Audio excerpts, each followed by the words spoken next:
So hello everyone, welcome back to the video. तो आज के इस वीडियो में हम लोग पढ़ने वाले हैं हुक्स के बारे में, जिसमें हम लोग use state and use effect hook को पढ़ेंगे।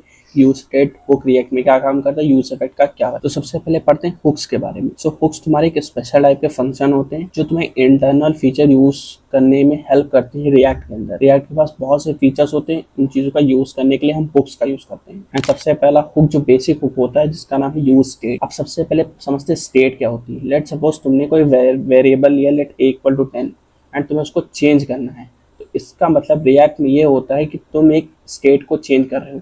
किसी भी चीज को रिएक्ट के अंदर चेंज करना, वो स्टेट चेंज करना जैसा होता है। एंड यूज स्टेट तुम्हारा हुक यही करता है कि वो किसी भी वेरिएबल को चेंज करने के काम में आता है। हम नॉर्मल रिएक्ट के अंदर वेरिएबल चेंज नहीं कर सकते, that is not allowed in the react. तो सबसे पहले पढ़ते हैं हम लोग यूज स्टेट के बारे में। सो यूज स्टेट लिखने का सबसे बेटर तरीका होता है, सबसे पहले लिखो कॉन्स्ट एंड एक एरे का ब्रैकेट लगा दो। फिर सबसे पहले हम लोग यहाँ पे वेरिएबल का नेम लिखते हैं। सो मैंने यहाँ पे लिख दिया काउंट। फिर दूसरी चीज़ हम लिखते हैं यहाँ पे फंक्शन का नेम। ये हमारा सेट काउंट एक फंक्शन है एंड ये हमारा एक वेरिएबल है। सो काउंट हमारा एक वेरिएबल है एंड सेट काउंट हमारा एक फंक्शन है। एंड हमने यहाँ पे लिखा यूज स्टेट। सो यूज स्टेट लिखा तो यहाँ पे ऊपर देखिए इम्पोर्ट हो चुका है। एंड इसके ब्रैकेट के अंदर हमें एक इनिशियल वैल्यू भी देनी होती है। आप चाहे तो दे सकते हैं, ना है तो ना भी दे। सो इसकी इनिशियल वैल्यू मैं दे देता हूँ इस समय सबसे पहले 2।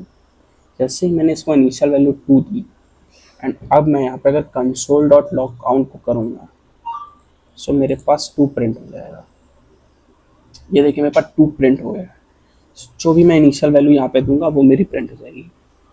अब अगर मुझे वैल्यू चेंज करनी है, सो वो मैं कैसे करूँगा। तो यहाँ पे मैं बटन बनाऊंगा जिसके मैं क्लिक होने पे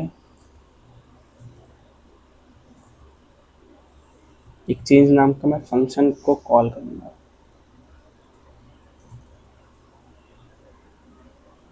सो हम यहाँ पे एक फंक्शन बनाएंगे चेंज नेम से एंड जिसमें मैं सेट काउंट को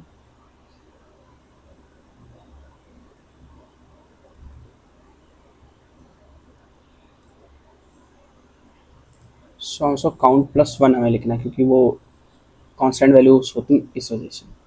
अब अगर मैं यहाँ पे चेंज पे क्लिक करूंगा तो देखिए यहाँ पे वैल्यूज चेंज हो रही है, वो एक करके वैल्यू बढ़ रही है। और जितनी बार मैं क्लिक करता हूँ उतनी बार हमारा पेज रेंडर होता है। रेंडर का मतलब पेज हमारा रिलोड होता है बट वो दिखता नहीं है। इसमें आता है वर्चुअल डॉम। वर्चुअल डॉम क्या करता है, ये जो पूरा पेज है इस पूरे पेज को पुराने पेज से कंपेयर करता है और जहाँ पे चेंजेस होती है वहाँ पे चेंज कर देता है विदाउट रिलोड। तो यहाँ पे ऊपर कहीं रिलोड नहीं हुआ।